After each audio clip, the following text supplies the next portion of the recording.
పాలన నియంత పరిపాలన ప్రజలకు చెప్తున్నాం కదా సార్. దాని తాలూకా సజీవ సాక్ష్యాలు అనమాట ఈ రోజు ఈ కేసులన్నీ కూడా. అంటే 2,500 కోట్ల రూపాయలకు సంబంధించిన ప్రభుత్వ ప్రజల యొక్క ఆస్తిని కేవలం 40% ఆఫ్ కాకినాడ పోర్ట్ షేర్ మొత్తం కూడా 490 కోట్లకి దక్కించుకోవడం అనేది అసలు ఎవరికైనా చెల్లుతుందా అండి? ఏ వ్యాపారవేత్త అయినా సరే అంటే కేవలం ప్రభుత్వం అండదండగా వెన్నుదన్నుగా ఉంది కాబట్టి ఇట్లా విజయసాయి రెడ్డి కావచ్చు, ఇందులో విక్రాంత్ రెడ్డి కావచ్చు, వీళ్ళందరి పేర్లు తీసుకుంటే, రెడ్డి గారులు అందరి పేర్లు తీసుకుంటే ఈ మధ్యన ఇన్స్టాగ్రామ్ లో కొన్ని వైరల్ అవుతున్నాయి sir. How they can particularly ఈ జగన్మోహన్ రెడ్డి గారి యొక్క క్వార్టరీకి సంబంధించిన వాళ్ళ గురించి ఏది కన్నేస్తే వాళ్ళు ఇప్పుడు ఇలా నడుచుకుంటూ వాళ్ళు కార్లలో వెళ్తారా, కారు వెళ్ళినప్పుడు పక్కన చూస్తారా, పక్కన చూసినప్పుడు ఖాళీగా ఒక ల్యాండ్ కనిపిస్తుందా, కనిపించినప్పుడు బాగుంది అంటే పెట్టండి రా అక్కడ. జగన్ గారి కాన్వాయ్ కోసం కార్లు ఎత్తుకెళ్లారండి. అదే కదండి, కాన్వాయ్ కోసం పక్క రాష్ట్రం నుంచి ఏకంగా కార్లు ఎత్తుకొస్తారు.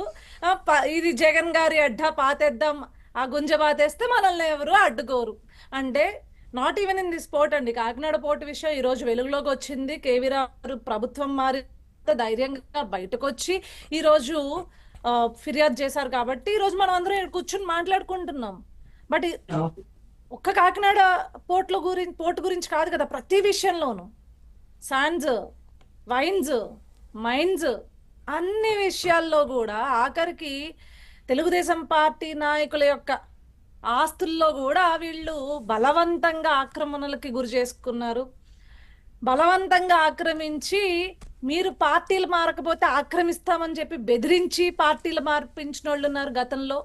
మీరు చూసుకున్నట్లయితే మీరు పార్టీ మారలేదా, ఇదిగో మీ పలానా ఆస్తి మేము లాక్కుంటాం, కబ్జాలు చేస్తాం. సో అంటే కబ్జా ఆంధ్రప్రదేశ్ చేశారు మొత్తం వీళ్ళు. ఎక్కడ ఆఖరి ప్రభుత్వ ఆస్తులు కావచ్చు, లేకపోతే ప్రజల ఆస్తులు కావచ్చు, వారి యొక్క ప్రైవేట్ ఆస్తులు కావచ్చు, ఏ ఆస్తులైనా సరే అసలు నిర్భయంగా నిరభ్యంతరంగా మేము 30 ఏళ్ళు ఉంటాం, మనల్ని ఎవ్వడు ఏమీ అనలేడు, ఎవ్వడు ఏం చేయలేడు, మన మీద ఒక ఇన్వెస్టిగేషన్ ఉండదు, మన పైన ఏమీ ఒక ఇది జరగదు. సో మనకి కొమ్ముగా ప్రభుత్వ పెద్ద అయిన జగన్మోహన్ రెడ్డి అప్పట్లో ఉన్నాడు కాబట్టి 30 ఏళ్ళు ఆయన ఆ సీట్లో అంటిపెట్టుకు కూర్చుంటాడు కాబట్టి మన వరకు ఏమీ రావు, ఈ 30 ఏళ్ళు మనం హ్యాపీగా ఎంజాయ్ చేయొచ్చు అని అనుకున్నారు సార్. కాకపోతే కాలం కాటేసింది అన్నట్లు కాలం కాటేయగానే పాపం సీటు తిరగబడిన తర్వాత ఈ అన్యాయాలు అక్రమాలన్నీ వెలుగులోకి వస్తున్నాయి. అదే అన్ని ఇప్పుడు ఒక్కొక్కటిగా బయటకు వస్తున్నాయి కాబట్టి అసలు ఆయన మాత్రం వీళ్ళతో లేకుండా బెంగళూరు వెళ్ళిపోతా ఉన్నారు.